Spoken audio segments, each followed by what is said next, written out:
run for re-election because he knew that Claudia Tenney was going to challenge him again. Well, Claudia Tenney did run in a Republican primary against two opponents, both rhinos, both people who call themselves Republicans, but would not stand up for our individual liberties, and they threw over $1 million of advertising against her. They slandered her, they spoke untruths, they tried to paint her in a falsehood, but Claudia Tenney, riding her motorcycle, the Marine mom, the conservative from Albany, one of the most conservative members of the New York State Legislature, she spoke truth to power, and Claudia Tenney won that Republican primary. Claudia Tenney, come on up. She's got not one but two opponents running against her. The Rhino Club, the politicians in Albany and Washington still are trying to beat her, but with your help, she will be the next member of the United States Congress from this whole region, and she'll do us proud. Claudia Tenney, thank you for joining us today.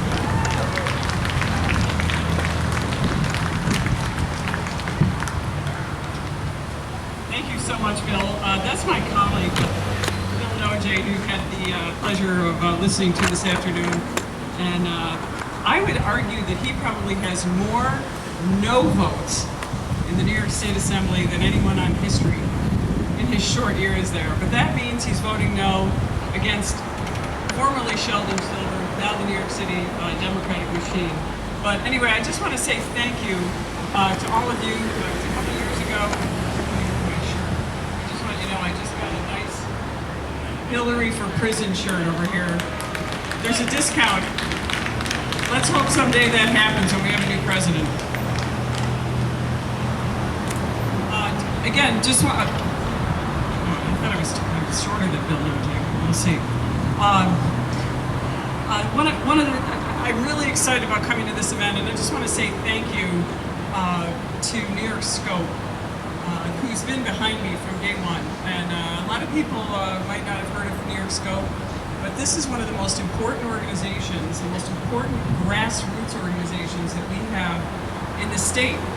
They're celebrating 51 years. A lot of people think this was something new that came up after the SAFE Act, but they've been around for 51 years, and they've been fighting for our rights on a grassroots level.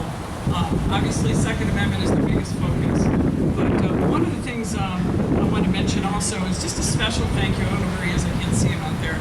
I have to have my hat on because I have a motorcycle helmet head, so got my pink Remington hat on. I might explain a little bit about that later. But a guy out there, and I don't want to name names, but I'm going to name one person who has been so instrumental in helping Scope in this area, and his name is Chris Naylor, and I don't know where he's hiding, so there he is. You know, Chris has been a fighter, he's been a patriot, he's someone, and I don't know if I'm allowed to say this, but you know, Chris is suffering from an unusual ailment, and you know, every day is hard for him. Every day he struggles just to do what he does. And Chris is out there, in spite of that. He's working, he's taking care of his family, and he's fighting our fight as a patriot. He is out there every day trying to preserve our rights. And I just want to give him another round of applause for helping to organize this event and for standing for all of us. There he is. And toward that, one of the most important, I was looking through, you know, I'm a student of Lincoln. I love to study Abraham Lincoln, one of our greatest presidents ever. And one of the things I was kind of linking up to Clinton and Scope is that, you know, Scope means Shooters Committee on Political Education. It doesn't say Second Amendment education, it says political education. And I found this to be really significant because political education, you know, I meet a lot of people that go out on the campaign trail. I've been in politics for a few years, not that long actually, just started in 2011. But people always say, well, you know, I don't like politics. I don't want to talk about it. I know Bill has already given you some fire and brimstone about how you got to get out there. But there is no escaping politics. Politics is who we are. That's every one of us has an obligation to be involved in politics and to be involved in our government in some way. And I know, you know, in schools we used to learn a lot more about it. The Common Core curriculum has eliminated that whole idea. Bureaucrats have taken over. But it's so important, and I'm going to bring this back to Lincoln because one of the things that Lincoln, if you've ever studied Lincoln from the very beginning till the end. You know, he was a politician. He was a person that was involved in politics. But one of the interesting things about Lincoln is that if you were to look at the breadth and body of his entire work, from the Lyceum speech to his death and the fights that he had, you know, through the government and eventually as president, I would say the enduring theme that Lincoln had and Lincoln understood was, can we save the republic? And many people in this country, if you walk down the street, people would not know that we have a republic. We're not a democracy, we're a constitutional republic. And that is so important to understand. And one of the other things that goes with the republic that I always find in Lincoln's work, and you can go through all of his speeches and find this everywhere, the question of his time, from the founders to the mid-1800s, was, can we govern ourselves? Can we govern ourselves? That's what this is about. That's why politics is important. That's why scope, talking about political education, is important. We need our citizens, our students, our children to understand how important it is that politics, or understanding our government, is not a dirty word. It's a good thing. And that those of you who are out here, it's very important that you're here. You're demonstrating that you care about politics, understand how important it is, understand how fragile this republic is, and that we could lose it. In not just a generation, but maybe with the turn of a presidential race, or one Supreme Court justice. That's the defining issue this year. If we lose this presidency, say goodbye to the Second Amendment. And as Bill, I heard him on my way in, said, we're literally one click away from losing our Second Amendment rights if we lose the presidency. It is that important. If Hillary Clinton doesn't go to prison and she ends up in the White House, we will lose our Second Amendment rights, because she's determined to take them away from us. She's determined to have bureaucrats come to our door and take guns away from us, not to mention all the other rights in the Bill of Rights. She is determined to do that. And it's using bureaucrats, it's suffocating us through bureaucracy, through an executive that's out of control. And this is something that is just so vitally important to us. And I can't emphasize it enough. Honestly, if this Supreme Court goes the other way, we're barely hanging in there with the death of Justice Scalia. Every decision's 4-4. It's going to be a disaster for our republic.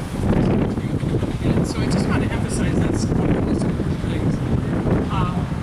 One of the other things that I really think is important, and Bill touched on this, is I really just want to say thank you to all of you, because I actually was, on primary night, we went through such a battle. I know Chris, people from Scope, we were everywhere, going door to door, collecting petitions. Unfortunately, collecting petitions in the winter. Thankfully, it wasn't such a bad winter this year. In 2014, when we challenged Richard Hanna, of course, it was snowing. We had 3 snowstorms in March and April. It wasn't so bad this year, but it's still a daunting task to go door to door and get. I think we ended up with over 4,000 petitions, which was incredibly difficult to do. So I appreciate that, and I'm grateful to all of you for doing that. But this year was particularly interesting because, Bill indicated that we scared Richard Hanna out. I think that's true. And then every other politician in our community got in and decided they wanted to get involved in the race. And they all went out and I said, I'm going to get in the race. And then they all did their polling, and you've all gotten those negative polls over and over and over. All of a sudden, each one of them, one by one, stepped out and said, I had to discuss this with my family. My family says, I can't go through with it. Don't you ask your family first before you even get your name in the race? Just saying.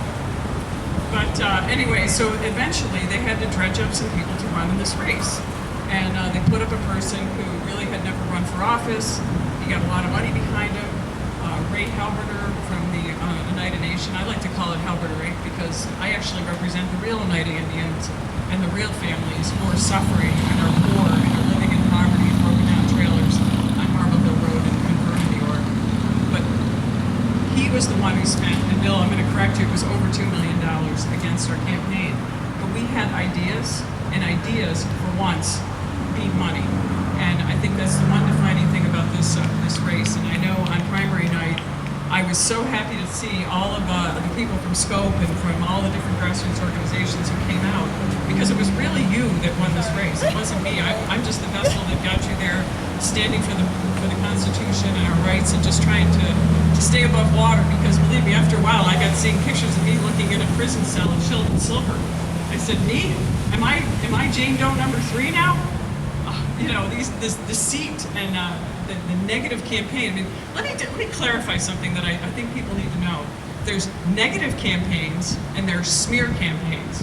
I'm not opposed to a negative campaign. What a negative campaign does, maybe, is talks about your record. A smear campaign lies about your record.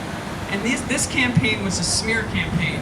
It was an attempt to portray me as some kind of liberal involved in Sheldon Silver. And you've heard this, but I'm going to say it again, the truth